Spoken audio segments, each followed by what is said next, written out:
ต่อไปก็เป็นกรณีที่2นะคะกรณีที่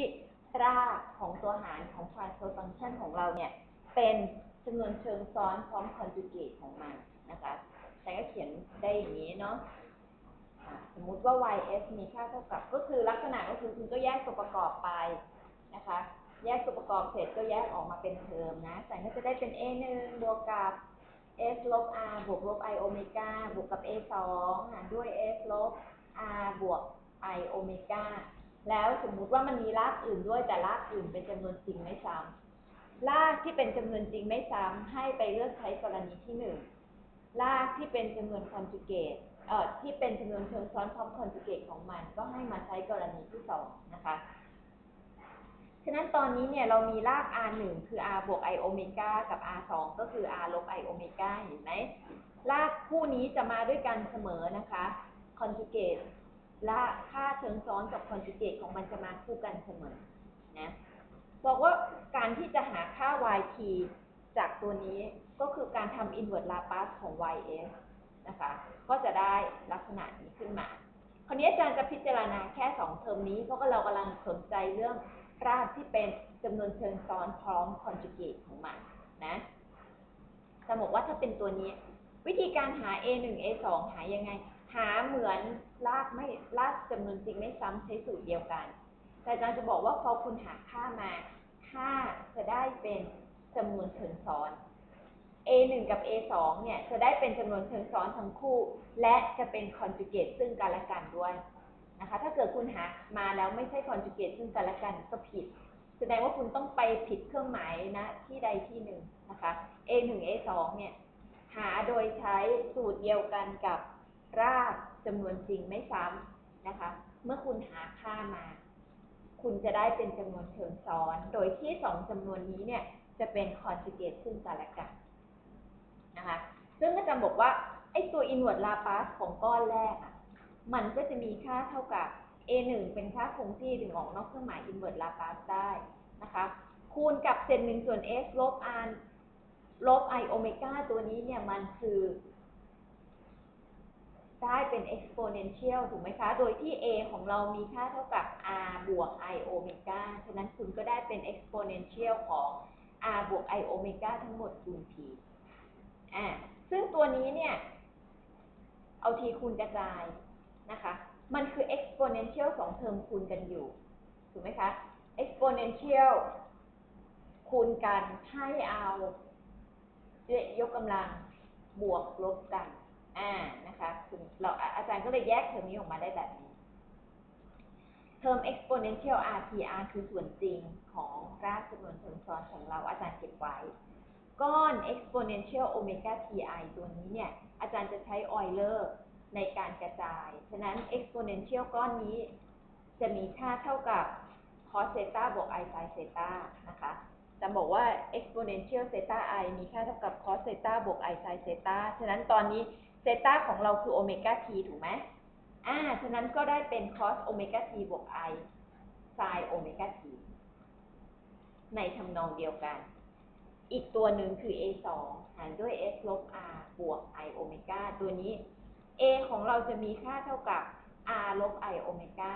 ฉะนั้นคุณทำ inverse Laplace ไปคุณจะได้เป็น a2 คูณอยู่กับ exponential ของ r ลบ i โอเมก้าทั้งหมดคูณอยู่กับ t ทำนองเดียวกันคุณกระจายก้อนที่เป็นจำนวนจริงเก็บไว้ก้อนที่เป็นจำนวนจินตภาพใช้ Euler formula ในการกระจายออกมาคราวนี้ cos ลบโอเมก้ากับ cos โอเมก้า cos คุณมองที่ค่า x ถูกไหมควอดแดนที่1กับควอดแดนที่4 cos เท่ากันฉะนั้น cos โอเมก้า t มีค่าเท่ากับ cos ลบโอเมก้า t sin คุณดูที่ค่า y sin โอเมก้า t จะมีค่าเท่ากับsin ลบโอเมก้า t จะมีค่าเท่ากับลบ sin โอเมก้า t ถูกไหมคะเพราะว่าค่า y ควอดแดนที่4ติดลบควอดแดนที่1เป็นบวกฉะนั้นแค่เครื่องหมายมันต่างกันนะคะตรงนี้อาจารย์ก็จะเขียนให้อยู่ในรูปโอเมก้า t ทั้งคู่ฉะนั้น cos ลบโอเมก้า t จะมีค่าเท่ากับ cos โอเมก้า t sin ลบโอเมก้า t จะมีค่าเท่ากับลบ sin โอเมก้า t นะคะตามสูตรตรีโกณเดะเลย นะคะฉะนั้นไอ้ก้อนที่2เราเลยได้แบบนี้ขึ้นมาคราวนี้ตะกี้เริ่มต้นของเรามันคือ inverse Laplace ของ a1 หารด้วย s ลบ r i โอเมก้า t บวก a2 หารด้วย s ลบ r บวก i โอเมก้าถูกไหมตอนนี้คุณก็เอา2ส่วนที่เรากระจายมานะคะมาแทนก้อนแรกคุณได้ a1 exponential rt คูณอยู่กับ cos โอเมก้า t บวก i sin โอเมก้าก้อนที่2คุณได้ a2 exponential rt คูณอยู่กับ cos โอเมก้าลบ i sin โอเมก้า t ถูกไหมจากนั้นคุณเห็นไหมก้อนแรกหน้าตามันเหมือนกันเลยมันบวกกันได้คุณเลยได้เป็นเอา exponential rt ออกเพราะว่าทั้งเทอมหน้าและเทอมหลังมี exponential rt ทั้งคู่นะดึงออกนะก้อนหน้ามี cos โอเมก้า t เหมือนกันฉะนั้นคุณเอา a1 บวก a2 เลยคุณกับ cos โอเมก้า t ก้อนหลังคุณมี i sin โอเมก้า t กับลบ i sin โอเมก้า t ฉะนั้นคุณก็เลยได้เป็น a1 ลบ a2 ทั้งหมดคูณอยู่กับ i sin โอเมก้า t นะคะอย่างที่อาจารย์บอก a1 a2 ของคุณคือเชิงซ้อนทั้งคู่เลยฉันจะบอกว่าพอคุณหักลบอะไรไปเรียบร้อยแล้วนะในที่สุดตรงนี้คุณจะได้ค่าคงที่และตรงนี้คุณจะได้ค่าคงที่ตัว i มันจะหายไปเพราะว่าตัว i อีกตัวหนึ่ง i กำลัง2มีค่าเท่ากับลบ1 i อีกตัวหนึ่งเนี่ยมันจะมาจาก a1 ลบ a2 อาจารย์เลยบอกว่ากำหนดให้ a1 บวก a2 เท่ากับ b แล้วก็ a1 ลบ a2 คูณ i เท่ากับ c นะคะคือจะพยายามเขียนรูปสมการให้มันง่ายขึ้น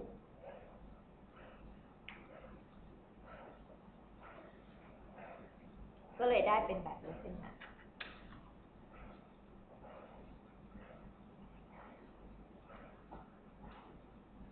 คราวนี้เนี่ย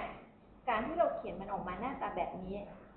คือตรงมันจะเป็น cos หรือจะเป็น sin แน่นอนมันสุดท้ายเราต้องการให้มันอยู่ในรูปฟังก์ชันใดฟังก์ชันหนึ่งออกมาเพื่อที่เราจะได้วาดกราฟได้อย่างถูกต้องเพราะถ้ามีทั้ง cos ทั้ง sin cos กับ sin หน้าตาเหมือนกันเลยกราฟก็คือจะเป็นแบบแกว่งเพียงแต่ว่า sin จะเริ่มที่0 cos จะเริ่มที่1ถูกไหมคะถูกไหมที่เวลา t เท่ากับ0ที่โอเมก้าที่เวลา t เท่ากับ0นะคะ sin มันจะเท่ากับ0แต่ cos จะมีค่าเท่ากับ1ฉะนั้นกราฟมันจะค่อยสลับฟันปลากันไปเรื่อยๆแต่ลักษณะหน้าตามันก็คือเป็นแบบแกว่งทั้งคู่คราวนี้จากตรีโกณมิติเนาะอาจารย์จริงๆก็ใช้คุณสมบัติทางตรีโกณธรรมดาจะรู้ว่า sin ของมุมโอเมก้า t บวกเซต้าเนี่ยมันมีค่าเท่ากับ sin เซต้า cos โอเมก้า t บวก cos เซต้า sin โอเมก้า t อาจารย์ก็มาดูเทียบกับของเราตรงนี้แสดงว่า sin เซต้ามีค่าเท่ากับ b ถูกไหมคะแล้วก็ cos เซต้ามีค่าเท่ากับ c ถูกไหมถ้ามองเทียบไว้อาจารย์ก็เลยมองว่า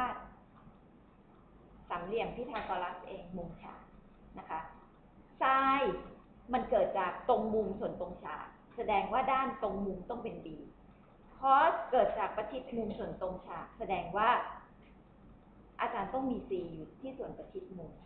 ด้านอีกด้านหนึ่งก็คือ square root b square บวก c square ถูกไหมคะตามสูตรพีทาโกรัสเลยนั่นหมายความว่าถ้าอาจารย์อยากจะแปลงให้ได้ตามนี้เนี่ยจริงๆแล้วอาจารย์จะต้องมีตัวหาร square root b กำลัง2บวก c กำลัง2อยู่ถูกไหมอาจารย์ก็ใส่หารเข้าไปแต่อยู่ดีๆใส่หารเข้าไปไม่ได้อาจารย์ต้องใส่ทั้งด้านบนและด้านล่างเพราะอาจารย์ต้องการส่วนหารไว้ฉะนั้นอาจารย์ก็เลยจะได้มาแล้วเนี่ยไซน์เซต้าของอาจารย์ฉะนั้นอาจารย์รู้แล้วแหละว่าเซต้าของอาจารย์คือมุมนี้มันเป็นวิธีการใช้คณิตศาสตร์แปลงไปเฉยๆค่ะไม่มีอะไรฉะนั้นก้อนนี้ทั้งก้อนของอาจารย์ตอนนี้เนี่ยมีค่าเท่ากับไซน์โอเมก้า t บวกเซต้าแล้ว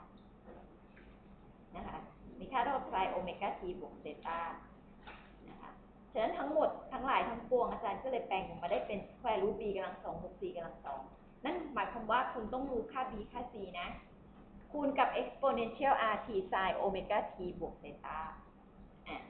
ซึ่งตอนหลังมาอาจารย์ก็สมมติเพราะว่าเราเขียน square root b กำลัง2บวก c กำลัง2นี่มันดูยากก็เลยเขียนให้มันเป็นตัวดีแต่ให้รู้ว่าดีตัวนี้เนี่ยมาจากก้อนนี้นั่นเองนะคะกราฟรูปนี้เป็นยังไงกราฟรูปนี้ก็คือกราฟไซน์ถูกไหมคะ ฝ่ายที่มี amplitude เท่ากับ b คูณอยู่กับ exponential rt amplitude ก็คือความสูงของพีคนะคะนี่เป็นแมทล้วนๆเลยนะคะความสูงของพีคเนี่ยมีค่าเท่ากับตัวนี้ d คูณอยู่กับ exponential rt นะคะซึ่งตัวนี้นี่แกว่งด้วยความถี่โอเมก้า t plus เซต้าบอกว่าอะไร plus เซต้าบอกว่า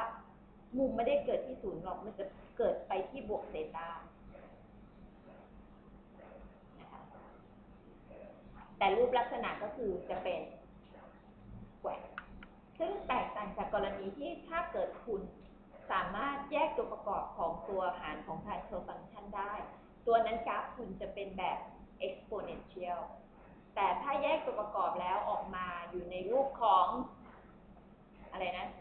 จำนวนเชิงซ้อนพร้อมคอนจูเกตของมันรูปกราฟของคุณก็จะได้แบบแกว่งนะคะอันนี้คือเมนพอยท์ที่อยากจะให้จับ เอามีใครสงสัยไหมคะ